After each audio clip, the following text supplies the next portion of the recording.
जय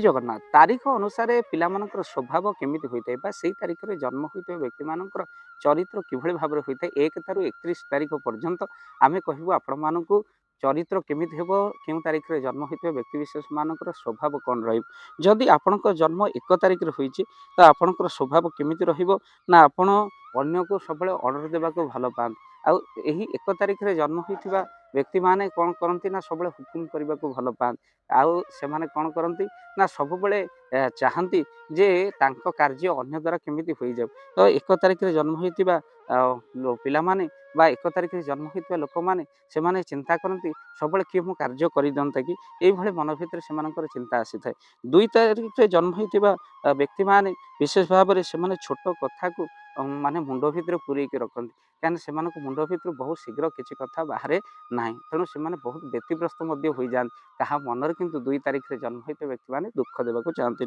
तृतीय बा 3 तारीख रे जन्म होइतिबा व्यक्ति माने से माने कोन कहंती ना सबले पर उपकारी होइतान अन्य को सबले उपकार करिवार चिंता सबले से माने करंती किंतु हेले एमानकर क्षण कोप बहुत संपर्क नष्ट जहा कहंती मुहे मुहे कहंती बोली बहुत लोक एमानक पाखरु दूरे जान आ 4 तारीख रे बहुत सरल स्वभाव होइतान 4 तारीख रो ए माने सचोट मध्य काहर टंकाटी उठेबाकू से माने चाहती 5 तारीख रे जन्म होइतिबा से माने उच्च आशा संपन्न होंती कम दरमा रे संतुष्ट होनी से माने चाहिबे जेमति केमति आउ टिक अधिक धन आसंता आ बहुत लाभ होंत 6 तारीख रे जन्म होइतिबा से माने कोन ना पर कथा रे फसी जान स्वभाव सरल होइतिबार अन्य कथा आ जो माने ए माने जहा को धार दियंती फेरी पाइबा बड़ कष्टकर होइताय जो माने कोन ना 6 तारीख रे जन्म होइतान 7 तारीख रे जो माने जन्म होइतांती से मानकर कोन ना गोटे कथा को से माने बारंबार भाबंती आ कहिबार मध्य थाए धरि गोटे कथा जति मुंडरू न गला से कथा तांको मुंड भितर पस्तिबो आ सॉल्व न हेबा पर्यंत तांको भल लागे तो सहित मध्ये माने आध्यात्मिकवादी मध्ये हंतन बुला बुली करबा को बहुत भल पान किंतु एमानकर जिद खोर मध्ये होइतान 8 तारीख रे जो माने एमाने स्वभाव तो हृदय रु कमजोर होइतांती भयालु होइतांत डर स्वभाव मध्ये होइतांती एमाने परगत्र मुंड पुरे बिल्कुल भल पांतिनी का गोड़ टाणीबा को भल पांतिनी सचोट आ ईमानदार व्यक्ति होइतांती जे माने 8 तारीख रे जन्म 9 तारीख रे जो माने जन्म होइतांती एमाने कोन ना एमाने आध्यात्मिकवादी मध्ये होंती किंतु सबले भ्रमण प्रिय होइतान देव तीर्थ दर्शन एमानको बहुत भल लागे एमानको ऊपर किंतु परिवार रो बोझ एमानकर पड़ी जाय 10 तारीख रे जो माने जन्म होइतान से माने बाहर चाकरी करी कि कष्ट करी परिवार प्रतिपोषण करिबा करंती विशेष भाव रे बिजनेस रे मध्ये एमानकर बहुत लाभ होइताय आ तो सहित मध्ये बेले बेले मध्ये भाग्य जन जनकर जो माने 10 तारीख जन साथ देई न थाए सेमानकर हाथ पत्थर तले थाए कह जाए बाघ सिना किंतु नख न थाए एई भली स्वभाव सेमान होइतान किंतु ए माने बहुत सचोट मध्ये होइतांते गुणवान मध्ये होइतान 11 तारीख रे जो माने जन्म होइतांती ए माने गुण बारंबार बदलांती अर्थात कथा एमानकर बदली जाए आ तो सहित मध्ये ए माने कोन ना छोट छोट कथा रे ए माने कोन जिद करी बसंती जे एही कार्य न हेबा पर्यंत आ ए माने आंको धरे जे हाथ दब ए माने बिल्कुल छाड़ंतीनी ता सहित लागंतीनी आ जे लागे ताको छाड़ंतीनी 11 तारीख रे जन्म होइते व्यक्ति आ ए माने मध्ये परोपकारी बहुत होइतांती काहार दुख मध्ये सही पारन तापरे 12 तारीख रे जो माने जन्म होइतांती से माने कोन ना से माने बहुत दानी स्वभाव रो होइतांती काहार दुख सही पारंतीनी जे जहा मागिला दे पर किंतु देइथिबा धन फेरी पाइबा मन पाखरे बड़ कष्टकर हेतु 13 तारीख रे जो माने जन्म होइतांती सेमानंको ऊपर बहुत कोन ना चाप सृष्टि होइताय जेमिति ऑफिस रे रहिले ऑफिस रा बिजनेस चाप परिवार चलेबार चाप तो सहित झियो जदी होइतांती ए माने दुई कुलर हिता होइतांती घर कथा बुझंती बाहर कथा मध्ये बुझंती ता सहित मध्ये जो माने 14 तारीख रे जन्म होइतांती से माने कोन ना जिद खोर स्वभाव मध्ये होइतांती आ तो सहित मध्ये से माने जे कोनोसी कार्य रे हाथ दियंती ताहा सफलता करिखि छाड़ंती माने सफल ही हुए आ लीडरशिप नेबा पे माने बहुत भल पांती 15 तारीख रे जो माने जन्म होइतांती ए माने कोन ना जोठी के जानती तांकर धन बढ़े धन धान्य परिपूर्ण होई जाय से माने एमानक सहित जो माने संपर्क रखन से माने निश्चित भाव रे भल मनीष होंती बुद्धिमान होंती 16 तारीख रे जो माने जन्म होइतांती माने अति उच्च स्वभाव व्यक्ति अटंती मन एमानकर जमा दुर्बल नुहे तर सहित मध्ये एमाने शारीरिक परिश्रम मध्ये करन तर सहित मध्ये एमाने बहुत कोन ना खियाली स्वभाव स्मरण शक्ति टे कम रही 16 तारीख रे जो माने जन्म होइते एटी जिनस सुधी बारंबार भाबुथिबे ଆଉ ତା ସହିତ ମଧ୍ୟ ଏମାନଙ୍କ ଉପରେ ଅନେକ ଲୋକ ଡିପେଣ୍ଡ ମଧ୍ୟ କରନ୍ତି। ଏମାନେ ବାହାରେ ରହିକି କଷ୍ଟ କରି ପରିବାରକୁ ଚଳେଇବାକୁ ପଡ଼େ। ଆଉ ଯଦି ବୋହୂ ହୁଅନ୍ତି ଏମାନଙ୍କୁ କେହି ସହଜରେ ବୁଝିପାରନ୍ତିନି। ଝିଅ ହେଲେ ମଧ୍ୟ ସହଜରେ 16 ତାରିଖରେ ଯେଉଁମାନେ ଜନ୍ମ ହୋଇଥାନ୍ତି ତାଙ୍କୁ ବୁଝିବା ବଡ଼ କଷ୍ଟ, କିନ୍ତୁ ଏମାନଙ୍କ ହୃଦୟ ବହୁତ କୋମଳ, କିନ୍ତୁ ଏମାନେ ଯାହା ଚାହାନ୍ତି ତାହା ପୂର୍ଣ୍ଣ ହୋଇପାରେନା। ତାପରେ 17 ତାରିଖରେ ଯେଉଁମାନେ ଜନ୍ମ ହୋଇଥାନ୍ତି ଏମାନେ କାମ ପ୍ରତି ଅତ୍ୟଧିକ ଆଗ୍ରହ ହୋଇଥାନ୍ତି, କିନ୍ତୁ ମନ ଲାଖି କାମ ମିଳେ ନାହିଁ ଏମାନଙ୍କୁ। ଏମାନେ ଚାକିରୀ କ୍ଷେତ୍ର ମଧ୍ୟ ସ୍ୱଳ୍ପ ରୋଜଗାରରେ ପରିବାର ଚଳେଇବାର ଦାୟିତ୍ୱ ଏମାନଙ୍କୁ ମିଳେ। ଝିଅ ଯଦି ହୋଇଥାନ୍ତି ଏମାନେ ସ୍ୱାମୀ ସହିତ ଠିକ୍ ଠାକ୍ରେ ପଡ଼େନା। 10 ଦିନ ଯଦି କଥା ହୁଅନ୍ତି 10 ଦିନ ଝଗଡ଼ା। ଲଭ୍ ସହିତ ମଧ୍ୟ ଏମାନଙ୍କର ଭଲ ରହେନା। ତେଣୁ ଏମାନେ ଯେଉଁମାନେ 17 ତାରିଖରେ ଜନ୍ମ ହୋଇଥାନ୍ତି, 18 ତାରିଖ ଯେଉଁମାନେ ଜନ୍ମ ହୋଇଥାନ୍ତି ଏମାନେ କ'ଣ ନା ଏମାନଙ୍କର କାର୍ଯ୍ୟ ଅଧାରୁ ବନ୍ଦ ହୋଇଯାଏ, କିନ୍ତୁ ଏମାନେ ବହୁତ ଚେଷ୍ଟା କରି ଉନ୍ନତି ପଥରେ ଅଗ୍ରସର ହୁଅନ୍ତି। ଆଗକୁ ମଧ୍ୟ ଯିବା ପାଇଁ ସେମାନେ ଚାହାନ୍ତି। ତା ସହିତ ମଧ୍ୟ ସେମାନଙ୍କର ରୁଚି ସେମାନେ ଅନ୍ୟକୁ ଦେଖେଇଲା ଭଳିଆ କାର୍ଯ୍ୟ କରିବେ। ଆଉ ସବୁବେଳେ ମଧ୍ୟ ଯେମିତିକି ବୃଦ୍ଧାଶ୍ରମ କରିବା, କୌଣସି ମନ୍ଦିର କରିବା, କୌଣସି ମନ୍ଦିରକୁ ସାହାଯ୍ୟ କରିବା, ଏମିତି ପରୋପକାର ଭାବ ମଧ୍ୟ ଏଇ 18 ତାରିଖ ଜନ୍ମ ହୋଇଥିବା ବ୍ୟକ୍ତି। 19 ତାରିଖରେ ଯେଉଁମାନେ ଜନ୍ମ ହୋଇଥାନ୍ତି ଶାରୀରିକ ଅସୁସ୍ଥତା ଭୋଗ କରନ୍ତି, ହେଡେକ୍ ପେନ୍, ଆଖି ଜନିତ ପ୍ରୋବ୍ଲେମ୍, ସ୍କିନ୍ ଜନିତ ପ୍ରୋବ୍ଲେମ୍ ଏମାନଙ୍କୁ ହୋଇଥାଏ। ପେଟ ଜନିତ ସମସ୍ୟା ମଧ୍ୟ ଏମାନଙ୍କର ବେଳେବେଳେ ଲାଗି ରହିଥାଏ।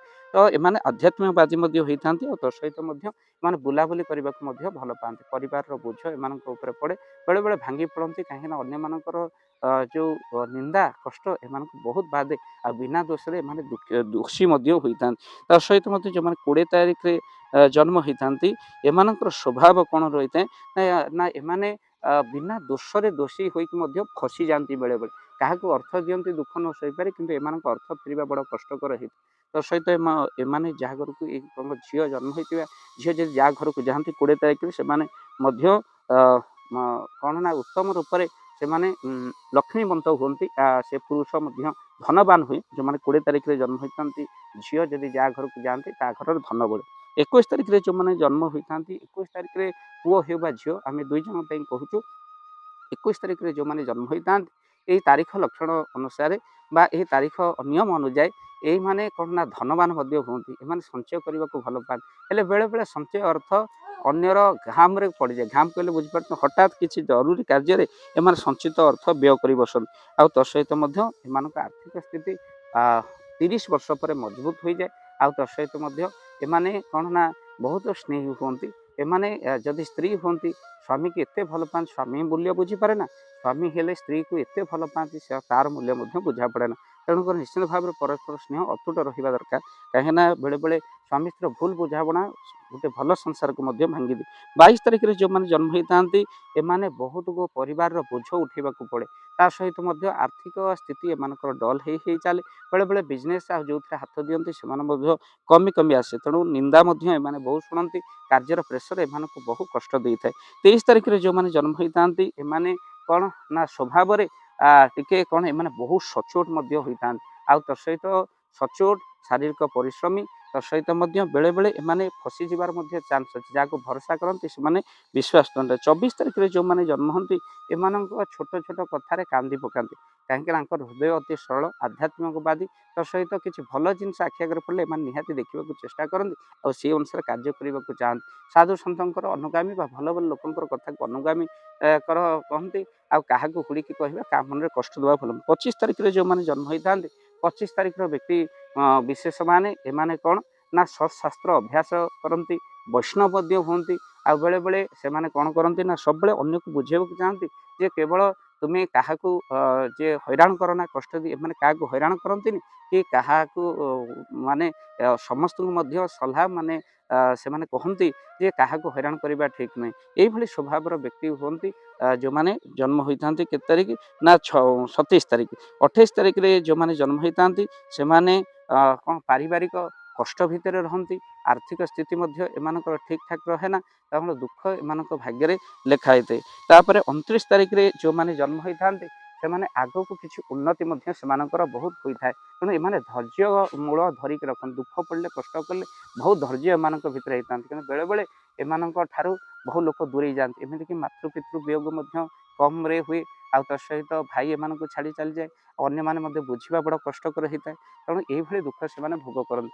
30 ତାରିଖରେ ଯେଉଁମାନେ ଜନ୍ମ ହୋଇଥାନ୍ତି ସେମାନେ ନିଶ୍ଚିତ ଭାବରେ ଆଧ୍ୟାତ୍ମିକବାଦୀ ହୁଅନ୍ତି, ଭଲ କଥା ସବୁବେଳେ ଶୁଣିବାକୁ ଚାହାନ୍ତି ଆଉ ଅନ୍ୟକୁ ସବୁବେଳେ ଉପଦେଶ ମଧ୍ୟ ଦିଅନ୍ତି। ଏମାନଙ୍କ ସଙ୍ଗ ଯିଏ ଛାଡ଼ିବ ସେ ଦୁଃଖ ପାଇବ, ପୁଣି ପସ୍ତେଇକି ଆସି ପହଞ୍ଚିବ। 31 तारिखरे जो माने जन्म होइतांती तो मासर शेष समय जो माने जन्म होइतांती तेणु सेमानकर स्वभाव किभଳି भाବରେ होइताय सेमाने ମଧ୍ୟ आध्यात्मवादी होइतांती भ्रमण प्रिय होइतांती ता सहित खाद्य प्रिय ମଧ୍ୟ होइतांती भल खाद्य नहेले झियो हेबा पुओ जमा हेले किंतु आडजस्ट करी एमानकर गुण थाए बेले बेले परिस्थिति एमिति आसे एमानक द्वारा बहु लोक उपकृत होते किंतु एमानक बुझिया बड़ कष्टकर होइताय हृदयर सलता जो बेले बेले थकामीर शिकार ମଧ୍ୟ होइतांती एही भली स्वभाव जदि आमे कोनोसी डेट छाड़ी गले आपण कमेंट बॉक्स माध्यम लिखंतु परवर्ती समय आमे समय सुविधा देखि सेही माने तारीख अनुसार आपनकर कोन स्वभाव निश्चित भाव में आपण मानक कहबू आउ जदि समय हैला आउ एक वीडियो मध्ये आम मान ए रिलेटेड प्रस्तुत करिवु तो निश्चित भाव में यह हूँ तारीख अनुसार जन्म होते व्यक्ति मान चरित्र कथा आपण जन्म केते तारीख में निहाती लिखंतु आउ ए आमे जेति कथा कहलु तथापि आपण स्वभाव सहित मिसुची कि नहीं